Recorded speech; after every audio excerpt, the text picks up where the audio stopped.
He moved into an abandoned farm, but three gorgeous women were already there. The dusty shuttle landed with a soft thump on the edge of the old farm. James Colt stepped down, boots sinking slightly into the red-brown soil.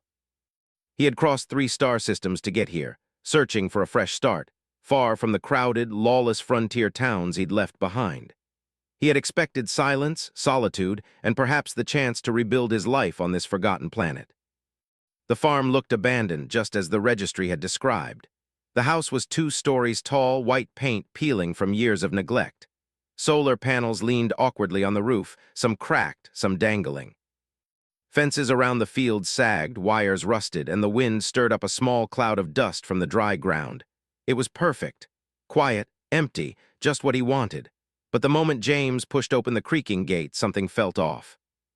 The faint hum of machinery, low and steady, reached his ears. He froze.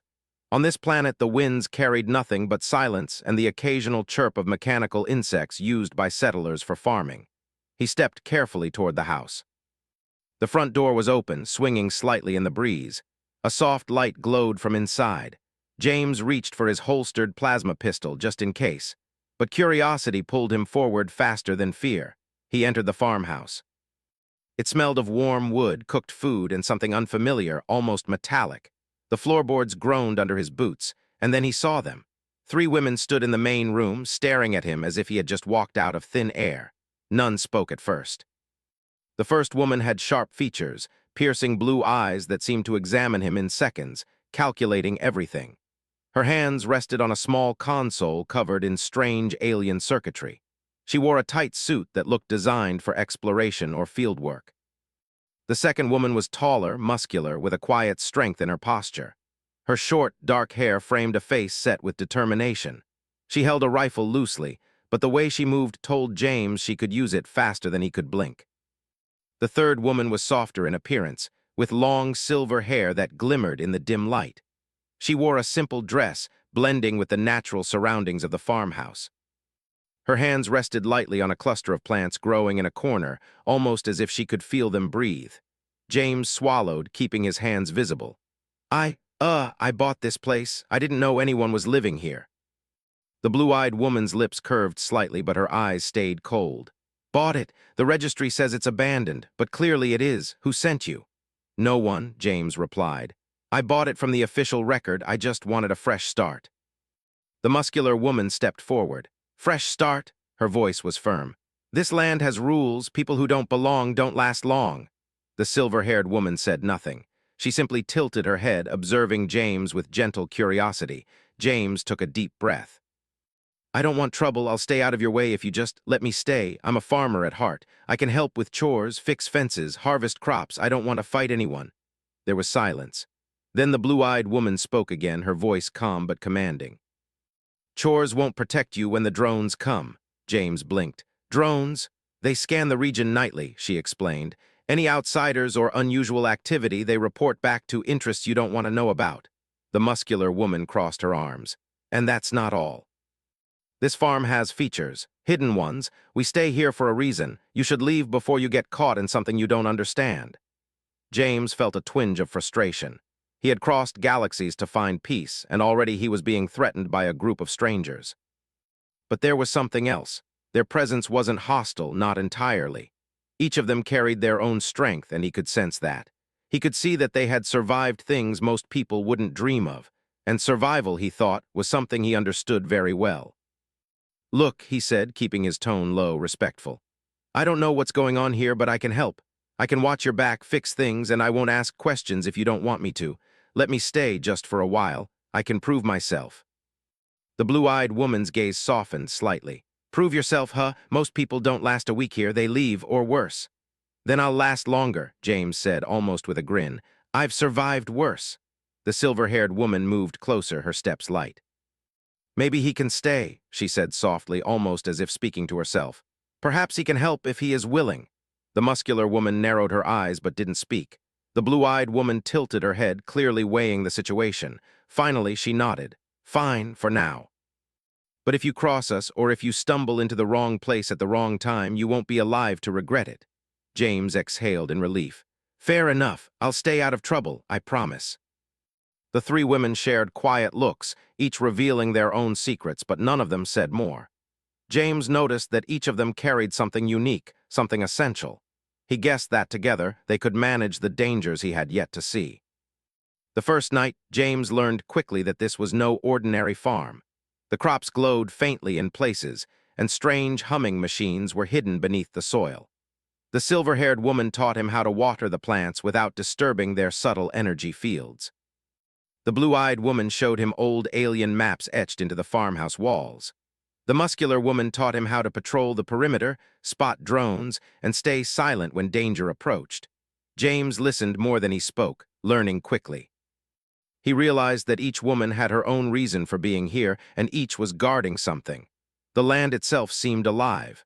At night, lights pulsed faintly under the fields like the heartbeat of the planet. It wasn't long before the first threat appeared. Distant lights moved across the horizon, scanning for movement. James and the women hid in the tall cornfields, crouching low as the drones hovered overhead. The blue-eyed woman guided him silently, showing how to remain unseen, how to listen for the mechanical whir of the scanners. The muscular woman stood ready, rifle in hand, poised to defend if needed. The silver-haired woman whispered words in a language James did not understand, and the plants around them seemed to shimmer in response, almost hiding their presence further. The drones passed, oblivious. James felt a thrill of relief but also understanding. This farm was a battleground, even if it looked peaceful. And if he wanted to survive, he would have to trust these women, work with them, and respect the secrets of this land. By the time the sun rose, James felt a mix of exhaustion and determination. The women returned to their corners of the farm. The blue-eyed woman tinkered with the alien consoles. The muscular woman inspected defenses, and the silver-haired woman tended to the glowing crops. James worked quietly alongside them, repairing a fence, checking irrigation channels, and learning the rhythms of the farm. When evening came, he sat outside the farmhouse, watching the sun dip below the distant hills. The land was beautiful in a harsh, rugged way. And though danger loomed, he felt something he hadn't felt in a long time, a chance to belong even in this strange, unforgiving frontier. James knew the farm had secrets and the women had reasons for staying, but for now he was part of their world. And as the night wind whispered through the fields, he felt ready for whatever came next. Because out here, on the edge of known space, survival required courage, skill, and a willingness to trust strangers, even three mysterious women who had claimed an abandoned farm long before he arrived. And James Colt was ready to prove he belonged. The next morning, James woke to the faint hum of the alien equipment beneath the farmhouse. The sun had barely crested the red hills, casting long shadows across the cracked fences. He rubbed his eyes and stepped outside, noticing how the crops seemed to glow faintly under the morning light. It was strange, but there was a beauty to it, a quiet energy that pulsed beneath the soil. The three women were already awake, each absorbed in her own tasks. The blue-eyed woman, whose name he had learned was Mara, examined a console, fingers tracing lines of alien script. The muscular woman, Rhea, was adjusting the solar collectors on the roof, making sure the energy systems were working efficiently. The silver-haired woman, Lyra, moved softly among the plants, her hands brushing over leaves that seemed to respond to her touch. James felt a pang of awe. He had lived among settlers, traders, and mercenaries across countless systems, but he had never seen a place that seemed alive in this way. "Morning," he said, stepping closer. "Anything I can do?" Mara didn't look up immediately. "Check the perimeter. The drones will return tonight. Make sure the fence lines are secure and nothing unusual has cropped up." James nodded and grabbed a toolkit from the barn. As he inspected the fences, he noticed faint tracks in the soil, small, delicate, unlike any animal he recognized. They led toward the woods at the edge of the property. Curious, he crouched and traced the patterns with his fingers. Whatever had left them was careful, moving with purpose, but it had passed unnoticed by any sensors. When he returned, Rhea raised an eyebrow. "You found the tracks, huh?" "Yes, small, precise. Something S out there," James said. Rhea nodded slowly. "I've seen them before. The planet has guardians, not all of them friendly. Most settlers think the stories are old myths. We've learned the hard way they are real."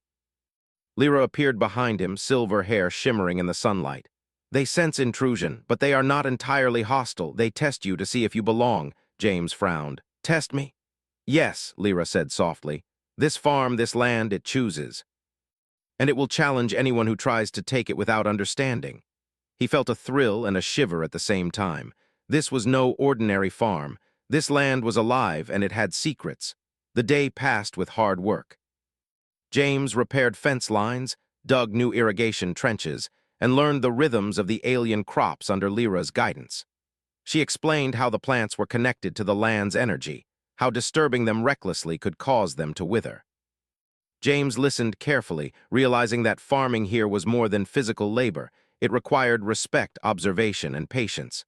As the sun dipped low, Mara gathered everyone inside the farmhouse. "We need to talk," she said. Her voice carried the authority James had already learned to respect. "The drones are not the only threat. There are interests in the nearby systems who would pay a fortune for what this farm holds, and they are not concerned with laws or morals." James frowned. "What exactly do they want?" Rhea answered. "Power, technology, rare resources, and this land is special. It has properties that can amplify energy, heal crops, even influence machines. Whoever controls it has a huge advantage." Lyra's voice was quieter, but James could feel the weight of her words. "It also reacts to life, to intent. That is why we are here together. The farm trusts us for now." James understood the implication. This was no longer about solitude or a fresh start. This was about survival, cooperation, and trust. And he realized, with a mix of fear and excitement, that he had been given a chance to be part of something bigger than himself. Night came quickly. The first patrol was scheduled, and James walked beside Rhea along the edge of the property. The wind whispered through the fields, carrying the faint hum of hidden alien machinery. He stayed alert, scanning the shadows. "Keep your eyes open," Rhea said. "The drones will arrive soon, and sometimes other things move here as well." James tightened his grip on the rifle she had lent him. His muscles tensed as the faint blue glow of a drone appeared on the horizon. It moved in a slow, methodical pattern, scanning for heat and movement. The three women had taught him how to blend with shadows, how to make no sound, how to trust the land to hide him. The drone passed without detecting them. James exhaled, adrenaline still high. "That was close," Rhea smiled faintly. "It's always close, Cowboy. Out here you never get used to it." When they returned, Lyra was waiting with a small device that hummed softly in her hands. She activated it, and the plants around them seemed to shimmer, almost bending the light. "The land recognizes allies," she said. "It will protect those who respect it." James watched in awe. This was not just a farm. It was alive, aware, and dangerous in ways he had only begun to understand. Over the following days, James continued learning. Mara taught him to read the alien consoles, to understand the hidden energy flows beneath the land. Rhea trained him in patrol and combat, showing him how to defend the farm against intruders without relying on brute force. Lyra guided him in tending the living crops, teaching him the subtle ways the land communicated. They worked together, slowly forming a rhythm. James realized that each woman carried her own strength, but also her own pain. Mara's sharp focus hid a history of betrayal by corporate rivals. Rhea's fierceness stemmed from battles she had survived alone. Lyra's quiet gentleness was a mask for responsibility she had carried since childhood, connected to the secrets of this land. By the third night, James felt a bond forming, not friendship, not romance, but trust. He knew these women could survive without him, but he also knew he could not survive here alone. Together, they were stronger. The danger returned abruptly. A scouting drone descended, brighter and faster than the first. James and the women moved swiftly to hide behind the tall alien crops. Lyra's whispered words activated a subtle shimmer in the plants, bending light to conceal them. The drone scanned the area, pausing briefly as if sensing something wrong, then continued on its programmed path. James' heart pounded. This was more than testing. The drones were actively observing them. He realized that someone somewhere was paying close attention to this land and its guardians. The next morning, Mara called a meeting. "The drones are just the beginning. Whoever wants this land will escalate soon. We need to understand what we are protecting and why it matters." She activated a holographic map of the farm, showing underground tunnels and hidden chambers. "These structures are ancient," she explained. "They are tied to the planet itself. Whoever controls them can manipulate energy flows, influence crops, and even affect machines across long distances. That is why we are here, and why the world outside wants it. James studied the map, awed and concerned. This was far beyond simple farming. The stakes were higher than he had imagined. Rhea added, "We can't fight them all directly, but we can defend the land, and we can survive if we work together." Lyra's eyes met his. "You've proven you can adapt. That is why you belong for now." But belonging comes with responsibility. This farm watches those who live on it. It tests their intentions, and sometimes it decides their fate. James felt the weight of her words, and he understood fully. This was not a simple life. This was survival, trust, and vigilance every day. But for the first time, he felt alive in a way he hadn't in years. This farm, these women, and this strange, living land had given him purpose. The days that followed were a mixture of work, learning, and quiet moments of observation. James began to notice patterns in the drones, movements, anomalies in the energy fields, and subtle reactions in the plants and soil. He realized that survival here required more than strength. It required intuition, patience, and respect. On the fifth night, something unexpected happened. A faint blue light rose from the central field, pulsing rhythmically. James, Mara, Rhea, and Lyra approached cautiously. The ground seemed to hum beneath their feet, and the plants swayed even though there was no wind. "It's responding," Lyra whispered. "To us, to life itself. It is aware of us, learning, judging." James felt a thrill of awe and fear. This was no ordinary farm, no ordinary planet. And he knew that if he wanted to survive here, he would have to rise to the challenge. Not just as a cowboy, not just as a stranger, but as a protector of this land, alongside these three remarkable women. As they watched the blue light pulse, James realized that this farm had changed him already. He was no longer alone, and the dangers outside, though real and deadly, now seemed manageable, not because they were fewer, but because he had allies. And in the frontier at the edge of known space, that made all the difference. The night stretched on, quiet but alive with the hum of hidden energy. James sat among the glowing crops, thinking of the days ahead, of the secrets yet to uncover, and of the bond forming between him and the women who had claimed this land long before he arrived. He was ready. The morning after the pulsing blue light, James awoke to a strange quiet. Even the wind seemed still. The farm felt different. He noticed it immediately. The crops glimmered brighter, and the hum beneath the soil was stronger, more constant. It was as if the land itself had acknowledged him, testing his courage and resolve. Mara was already awake, studying the alien consoles. She didn't look up when he entered the room. "Something changed last night," she said, voice steady. "The land is more aware. It reacted to all four of us together. That's unusual." Rhea appeared from the doorway, rifle in hand. "And that means we're no longer hidden. Others will notice. Interest in this place will increase." James nodded. "I can handle danger. I've survived worse." Mara shot him a sharp look. "This is not just danger. This is something alive, something older than anything you've faced." Lyra entered last, calm and graceful as ever. She approached the glowing crops in the corner. "The energy is expanding. It reacts to presence, to intent. It can heal, protect, or punish. We need to understand it before someone else finds out." James felt a thrill of excitement mixed with fear. He had wanted isolation, but this was far more than solitude. This was a test, a challenge, and an opportunity to prove himself. By midday, they set to work exploring the underground structure hinted at by Mara's maps. Hidden beneath the farmhouse, a narrow stairway led to a series of tunnels. The walls glowed faintly with alien runes, pulsating like veins of light. The air was warm, slightly humid, and smelled faintly metallic. James led the way, careful with each step. The tunnels seemed endless, twisting and branching unpredictably. The hum of the farm above grew louder as they descended, vibrating through the walls. Mara's fingers traced the glowing runes. "These markings are a type of control system," she said. "It channels energy through the land. Whoever understands it can manipulate the farm's powers. That's what makes this place valuable and dangerous." Rhea stayed close behind James, eyes scanning for any traps or dangers. "We need to be careful. If someone finds this before we understand it, they won't hesitate to take it by force." Lyra paused, her hand hovering over one of the glowing walls. "It senses us. The land knows we are here willingly.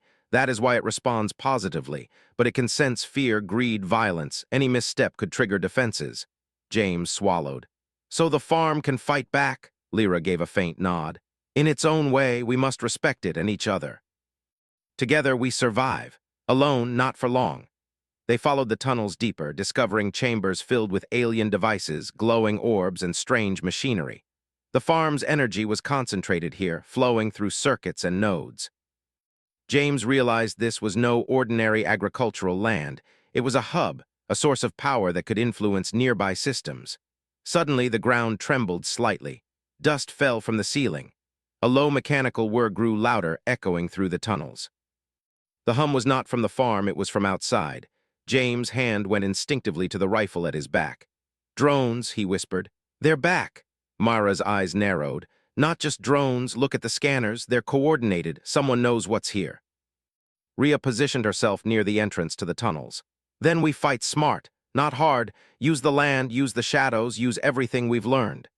James felt the familiar thrill of danger. He had faced raiders and mercenaries, but nothing like this. The stakes were higher than life or death. This was about protecting something ancient and powerful. They returned to the surface quickly, using hidden paths through the glowing crops to avoid detection. James noticed the plants seemed to guide them, bending subtly to create cover. The drones moved across the fields, scanning for energy signatures. "Now," Mara whispered, "we protect the farm, but we don't engage unless necessary. Observe first." Hours passed in tense silence. James and Rhea moved among the fields, checking the perimeters, while Myra monitored the alien consoles inside the farmhouse. Lyra stayed with the crops, her hands brushing over them, almost as if communicating with the land itself. The drones lingered longer than usual. Their sensors were precise, almost intelligent. James realized they were scanning for the underground structure, the source of the farm's energy. Suddenly, a warning light flashed on one of Myra's consoles. "They found something," she said, her voice steady but urgent. "They're moving toward the tunnels. We need to act." James felt his heart race. "How do we stop them? We can't fight them all." Lyra stepped forward. "We don't fight them, we guide them." "Guide them?" James asked. "The farm will help. It can obscure, mislead, redirect. But we must act in unison, together." They returned to the tunnels, moving quickly and silently. James felt the hum of energy beneath his feet, stronger than ever. It vibrated through him, filling him with a sense of purpose and power. The land seemed to respond to their collective will, strengthening barriers, hiding entrances, and shifting energy flows. Above ground, the drones approached. They scanned, whirred, and attempted to trace the energy signals. But the farm's defenses were subtle. Shadows stretched unnaturally, energy pulses masked their heat signatures, and hidden paths led the intruders in circles. James realized the land itself was fighting alongside them. It was alive, intelligent in ways beyond human understanding. And for the first time, he felt completely connected to it. The drones withdrew after several hours, confused and unsuccessful. James, Mara, Rhea, and Lyra regrouped at the farmhouse, exhausted but relieved. "That was close," James said, breathing heavily. Mara nodded. "Too close. Whoever controls these drones knows something is here. They will return, and next time with more force." Rhea leaned against the wall, eyes scanning the horizon. "Then we prepare. We can't rely solely on the farm. We need strategies, defenses, and allies if possible." Lyra's voice was quiet, yet filled with determination. "And we need understanding. The land will respond to knowledge, not force. Learn it, respect it, and it will protect us." James sat on the steps outside the farmhouse, watching the sunset paint the sky red and orange. The land around him glimmered faintly, alive and vibrant. He felt a sense of pride mixed with responsibility. This farm was no longer just a place to hide. It was a living entity, and he, along with these women, was part of its story now. That night, as the stars emerged over the horizon, James kept watch with Rhea. The wind was calm, but the energy beneath the soil pulsed faintly, reminding him that the farm was never truly at rest. Mara and Lyra joined them, each contributing in her own way to the vigil. Mara monitored the consoles, mapping drone patterns and energy flows. Lyra whispered softly to the plants, guiding their responses. Rhea and James stood ready, vigilant for any intrusion. Hours passed. The tension remained, but so did a growing sense of unity. They were no longer four individuals living together. They were a team, a small unit bound by trust, skill, and a shared mission to protect something greater than themselves. As dawn approached, James reflected on the events of the past days. He had arrived seeking peace and solitude, but found danger, mystery, and responsibility. He had met 3 women who were not just survivors. They were protectors, warriors, and guides. And together, they had begun to uncover the true power of the land beneath their feet. James knew this was only the beginning. The drones, the unknown forces watching them, and the secrets of the underground structure meant that the farm's story was far from over. But for the first time in years, he felt alive, challenged, and part of something extraordinary. He tightened his grip on his rifle, feeling the hum of energy beneath his boots. The land was alive, the women were formidable, and he was ready. Whatever came next, he would not face it alone, because this farm, these women, and the pulse of the land itself had chosen him. And James Colt intended to prove he belonged. The sun rose over the red horizon, casting long shadows across the farmhouse and fields. James Colt stood outside, boots pressing into the warm soil. The farm hummed beneath him, alive and alert. He had learned its rhythms, its energy, and its secrets. But today, the danger was no longer distant. The drones had returned, this time with reinforcements. Mara was at the console inside the farmhouse, her fingers flying over alien symbols. "They're coordinating now," she said, voice tight. "Multiple ships in orbit, more drones on the ground. They know we're here and they want to take everything." Rhea loaded her rifle, checking each plasma cartridge. "Then we make them regret it. This farm isn't just land, it's alive, and we know how to fight with it, not against it." Lyra knelt among the glowing crops, whispering softly. The plants shimmered in response, bending and rising slightly, as if forming a shield. "The land will protect us. But only if we act as one. If we falter, it will not hesitate." James nodded, feeling the pulse beneath the soil. He had never felt so alive, so connected to a place, or so determined. "Then let's do this," he said. They moved quickly, taking positions around the farmhouse. Mara activated the energy nodes beneath the ground, sending pulses that distorted the heat signatures and obscured their movements. Rhea positioned herself on the roof, rifle aimed at the horizon, scanning for any sign of intrusion. Lyra guided the plants, creating barriers and pathways that moved unpredictably, confusing the drones and making them hesitate. The first wave of drones appeared, hovering over the fields. Their scanners swept the ground, searching for life or energy spikes. But the farm's pulse shifted, masking the team and creating illusions of empty fields. The drones hesitated, their programming struggling to interpret the land's responses. James moved with Rhea, checking the fences and using small gadgets Mara had modified to disrupt the drone's sensors. "They're smarter than last time," he said, ducking as a drone's scanner swept overhead. Rhea grinned. "So are we." The battle escalated as the corporate forces sent in armored walkers. Machines heavier than James had ever faced in the frontier lumbered across the fields, weapons raised. The ground trembled under their weight. James raised his rifle, aiming for the sensors, but he quickly realized brute force alone would not win this fight. "Don't shoot blindly," Mara called. "Use the land." Lyra moved along the edge of the field, her hands brushing over the alien crops. Energy surged through the plants, creating barriers and confusing the walkers' targeting systems.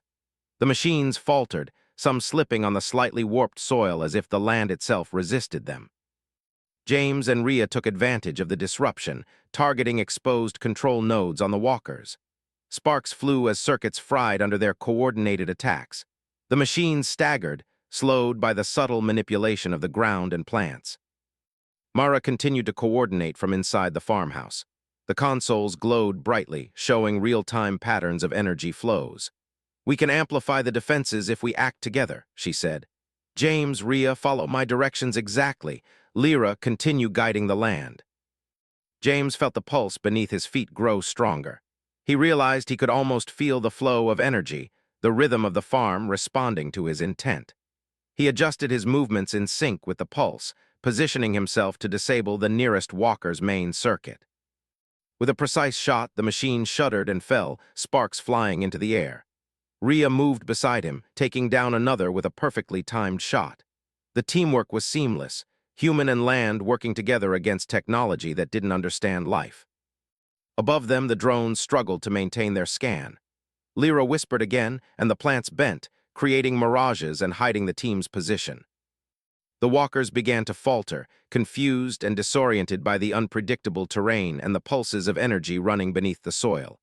Myra called out, her voice urgent but calm. Now, channel all the energy. Let the farm defend itself fully. James could feel it, the energy flowing up from the underground nodes, through the soil, into the crops, and finally into him. The land surged in a way that was almost alive, forming barriers, confusing sensors, and pushing back against the invaders. The machines stuttered, their weapons misfiring, circuits overloading. The drones began retreating as their sensors failed entirely. Hours passed in a blur of action, strategy, and instinct. When the last drone and walker had been neutralized, silence fell over the farm once more. The red sun hung low on the horizon, casting long shadows over the shimmering fields. James lowered his rifle, breathing heavily but filled with a deep satisfaction. It's done for now. Rhea sheathed her weapon and joined him. For now, yes, but they'll return. Whoever sent those machines knows this land is special. They won't give up easily. Lyra knelt in the soil, whispering softly to the plants. The energy pulse slowly returned to its gentle rhythm.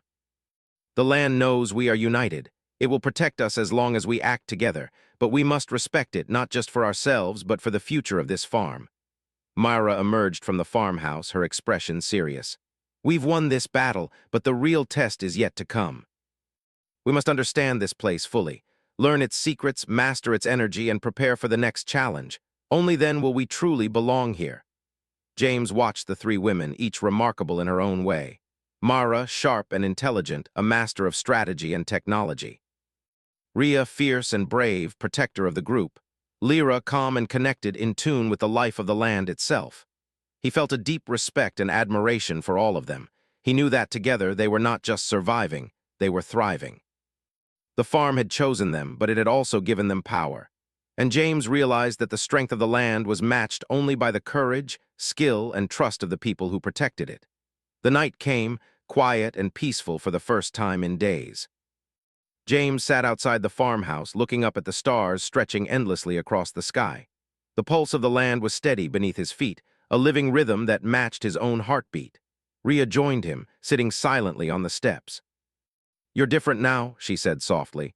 "The land changes people. It chose you and you rose to the challenge." James smiled faintly. "I think I understand now. This farm, it's alive, it teaches, it protects, and it demands respect. I've learned more here in a week than I have in years anywhere else." Lyra appeared, carrying a small bundle of glowing crops. She placed them gently on the steps. "And it will continue to teach. We are only beginning to understand its power. Together, we can protect it. Together, we can thrive."